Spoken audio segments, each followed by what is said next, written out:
மாணவிகளிடம் பாலியல் பேரம் பேசியதாக பேராசிரியர் நிர்மலா தேவி மீது தொடரப்பட்ட வழக்கில் தீர்ப்பானது ஒத்திவைக்கப்பட்டுள்ளது. கூடுதல் விவரங்களை செய்தியாளர் மணிவண்ணன் வழங்க கேட்கலாம். மணிவண்ணன், வணக்கம். இது குறித்த விவரங்கள். விருதுநகர் மாவட்டம் அருப்புக்கோட்டையில் தனியார் கல்லூரியில் உதவி பேராசிரியர் பணியாற்றிய நிர்மலா தேவி கடந்த 2018ஆம் ஆண்டு அதே கல்லூரி மாணவிகளை தவறான பாதைக்கு அழைத்து சென்றதாக கைது செய்யப்பட்டார்.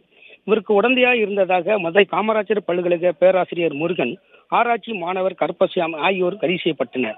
3 பேர் மீதும் சிபிசிஐடி போலீசார் வழக்கு பதிவு செய்து முதல் கட்டமாக 1160 பக்கங்கள் கொண்ட குற்றப்பத்திரிகையை தாக்கல் செய்தனர்.